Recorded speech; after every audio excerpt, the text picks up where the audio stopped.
അടുത്തത് നമുക്ക് പറയാനുള്ളതാണ് ഒരു ടേമാണ് കപ്പിൾ എന്താണെന്നുള്ളത്. കപ്പിൾ എന്താ വെച്ചാൽ pair of equal and opposite forces with different lines of action is known as A couple. അതായത് ഇപ്പോൾ നമ്മളൊരു സിസ്റ്റം എടുത്തു, ഇതാണ് നമ്മളൊരു സിസ്റ്റം ഓഫ് പാർട്ടിക്കിൾസ് എന്ന് പറയുന്നത്. ഇതാണ് നമ്മുടെ ഒരു സിസ്റ്റം, ഇതാണ് എന്ത് നമ്മളെടുത്തിരിക്കുന്ന സിസ്റ്റം. എന്താണ് പറഞ്ഞുള്ളത്? കപ്പിൾ എന്താണ് പറഞ്ഞുള്ളത്? Equal and opposite forces with different lines of action. അതായത് അവർ ഡിഫറെൻറ്റ് ലൈൻസ് ഓഫ് ആക്ഷൻ എന്ന് പറയുന്നത് കാരണം അവർ പാരലലായിരിക്കും. അപ്പോൾ ഇതാണ്. ഇപ്പോൾ ഇവിടുന്ന് ഒരു ഫോഴ്സ് എ എന്ന് പറയുന്ന ഫോഴ്സ് ആക്ട് ചെയ്യുന്നുണ്ട്, ഇവിടുന്ന് ബി എന്ന് പറയുന്ന ഫോഴ്സ് ആക്ട് ചെയ്യുന്നുണ്ട്. അപ്പോൾ ഈ ഫോഴ്സ് ഇവിടേക്ക് ആക്ട് ചെയ്യും തോറും ഇത് ഇവിടുന്ന് അതുപോലെ ഈക്വൽ ആൻഡ് ഓപ്പോസിറ്റ് ആയിട്ട് ഇങ്ങോട്ട് ആക്ട് ചെയ്യുന്നുണ്ട്. അപ്പോൾ എന്ത് ചെയ്യുന്നുണ്ട്?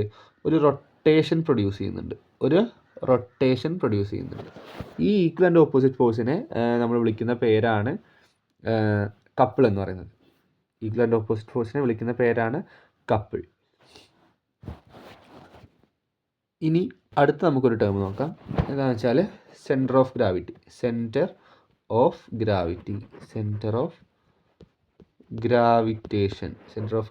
അല്ലെങ്കിൽ സെൻറ്റർ ഓഫ് ഗ്രാവിറ്റേഷൻ ഫോഴ്സ് എന്ന് പറയും. Centre of gravity of A body.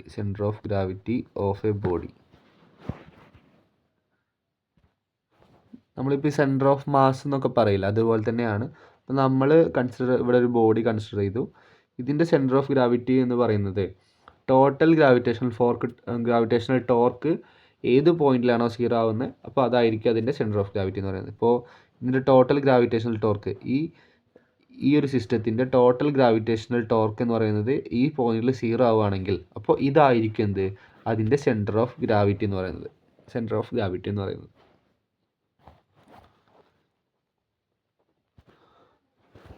അടുത്തത് നമുക്ക് കുറച്ച് മെയിൻ പോയിന്റ്സ് നോക്കാം.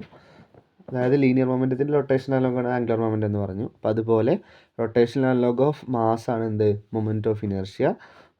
പിന്നെ നമ്മളൊരു moment of inertia of A particle of mass M rotating about an axis. ഒരു ആക്സിസിനെ ബേസ് ചെയ്ത് റൊട്ടേറ്റ് ചെയ്യുന്ന ഒരു പാർട്ടിക്കിൾ, അതിൻ്റെ മാസ് എം ആണെങ്കിൽ അതിൻ്റെ മൊമെൻറ്റ് ഓഫ് ഇനേർഷ്യ നമ്മൾ റെപ്രസെൻറ്റ് ചെയ്യുന്നത് I=mr² എന്നായിരിക്കും. നെക്സ്റ്റ് നമ്മൾ പറയുന്നത് റേഡിയസ് ഓഫ് ഗൈറേഷൻ എന്താണെന്നാണ് പറയാൻ പോകുന്നത്. റേഡിയസ് ഓഫ് ഗൈറേഷൻ എങ്ങനെ ഡിഫൈൻ ചെയ്യാന്ന് വെച്ചാൽ radius of gyration can be defined as the distance of mass point from the axis of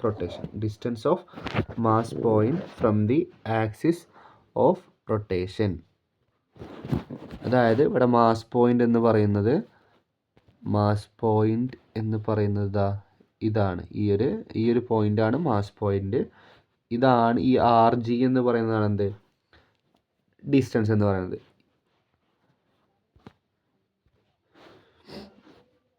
ഈ ആക്സിസ് എന്നുള്ള ഡിസ്റ്റൻസ് ആണ് RG. അപ്പോൾ ഈ പോയിന്റിലെ മാസ് ഇതിൻ്റെ ഹോൾ മാസിനോട് ഈക്വൽ ആയിരിക്കും. അതുപോലെ അവിടുത്തെ മൊമെൻറ്റ് ഓഫ് ഇനർഷ്യ എന്ന് പറയുന്നത് ഹോൾ ബോഡി ആക്സിസിൻ്റെ മൊമെൻറ്റ് ഓഫ് ഇനർഷ്യനോട് ഈക്വൽ ആയിരിക്കും. ഇതാണ് എന്ത് റേഡിയസ് ഓഫ് ഗൈറേഷൻ എന്ന് പറയുന്നത്. നെക്സ്റ്റ് നമുക്കൊരു പ്രോബ്ലം ചെയ്യാം.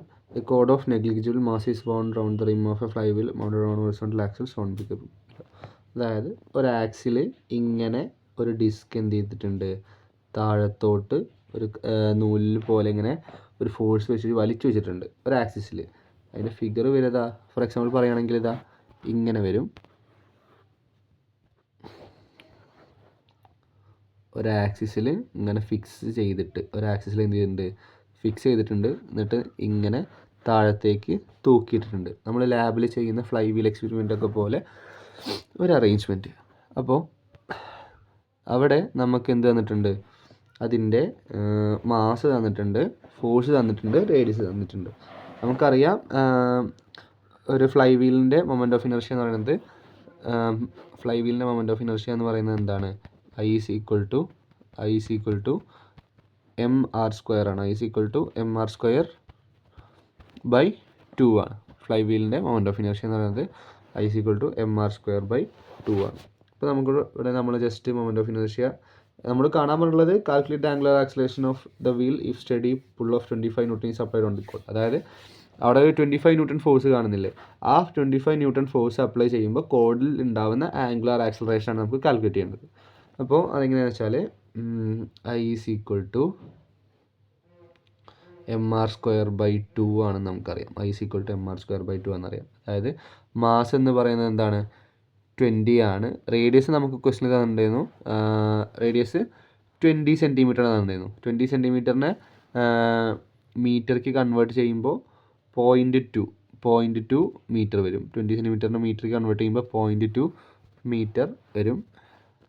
നമുക്ക് ജസ്റ്റ് സബ്സ്റ്റിറ്റ്യൂട്ട് ചെയ്യാം. 0.2 സ്ക്വയർ അല്ലേ, r² അല്ലേ, അപ്പോൾ സ്ക്വയർ ഇട്ട് കൊടുത്തു ബൈ 2 എന്ന് ചെയ്യുമ്പോൾ നമുക്ക് 5 ന്യൂട്ടൺ മീറ്റർ എന്ന് കിട്ടും. 5 ന്യൂട്ടൺ ടോ അല്ല, 5 ന്യൂട്ടൺ മീറ്റർ 5 ന്യൂട്ടൺ മീറ്റർ അല്ല, 0.4 kilogram metre square, 0.4 kilogram metre square എന്ന് കിട്ടും. അപ്പോൾ നമുക്കിവിടെ ഐയുടെ വാല്യൂ കിട്ടി, മൊമെൻ്റ് ഓഫ് ഇനർഷ്യയുടെ വാല്യൂ കിട്ടി, 0.4 കിലോഗ്രാം മീറ്റർ സ്ക്വയർ എന്ന് കിട്ടി. നമുക്ക് എന്ത് കാണണം, ടോർക്ക് കാണണം. അതായത് ടോ ഈസ് ഈക്വൽ ടു എന്താണ്, ഫോഴ്സ് ഇൻറ്റു പെർപെൻഡിക്കുലർ ഡിസ്റ്റൻസ് ആണല്ലോ. ഫോഴ്സ് ഇൻറ്റു പെർപെൻഡിക്കുലർ ഡിസ്റ്റൻസ് ആണ് എന്ത്, ടോർക്ക് എന്ന് പറയുന്നത്. Force into perpendicular distance. ഇവിടെ ഫോഴ്സ് നമുക്ക് ആ ഫിഗറിൽ തന്നിട്ടുണ്ടായിരുന്നത് എത്രയാണ്, 25 ന്യൂട്ടൺ ഇൻറ്റു പെർപെൻഡിക്കുലർ ഡിസ്റ്റൻസ് എന്നത് 6 ആണ്, അത് 0.2 ആണെന്നും തന്നിട്ടുണ്ട്. അപ്പോൾ നമുക്ക് എന്ത് കിട്ടും, tau is equal to 5 newton metre എന്ന് കിട്ടും. ഇനി ഈ ടോയിനെയും അതായത് ടോർക്കിനെയും ആംഗുലർ ആക്സിലറേഷനെയും കണക്ട് ചെയ്യുന്ന ഒരു ഇക്വേഷനാണ് tau is equal to I alpha എന്ന് പറയുന്നത്. Tau is equal to I alpha. ഈ ആൽഫ എന്ന് പറയുന്നതാണ് എന്ത്, ആംഗുലാർ ആക്സിലറേഷൻ. അപ്പോൾ ആൽഫ ആണ് നമ്മൾ എന്ത് ചെയ്താൽ മതി, ഈ ഐ എന്നുള്ള ടേമിനെ ഇപ്പുറത്തോട്ട് കൊണ്ടുവന്നാൽ മതി. അപ്പോൾ എന്ത് വരും, ടോ ബൈ ഐ എന്ന് വരും. ഈ സൈഡിൽ മൾട്ടിപ്ലിക്കേഷൻ ആണല്ലോ, പുറത്തോട്ട് വരുമ്പോൾ ഡിവിഷൻ ആവും. അതെങ്ങനെ വരും എന്ന് വെച്ചാൽ alpha is equal to tau by I എന്ന് വരും. ടോ നമ്മൾ ഓൾറെഡി കണ്ടുപിടിച്ചിട്ടുണ്ടായിരുന്നു, 5 ന്യൂട്ടൺ മീറ്റർ. ഇതുപോലെ മൊമെൻ്റ് ഓഫ് ഇനർഷ്യ എന്ന് പറയുന്നത് 0.4 കിലോഗ്രാം മീറ്റർ സ്ക്വയർ ആണ് കണ്ടുപിടിച്ചിരുന്നു. അത് ഡിവൈഡ് ചെയ്യുമ്പോൾ നമുക്ക് 12.5 റേഡിയൻ പെർ സെക്കൻഡ് സ്ക്വയർ എന്ന ആൻസർ കിട്ടും. അതായത് ആംഗുലർ ആക്സിലറേഷൻ എന്ന് പറയുന്നത് എത്രയാണ്, 12.5 റേഡിയൻ പെർ സെക്കൻഡ് സ്ക്വയർ.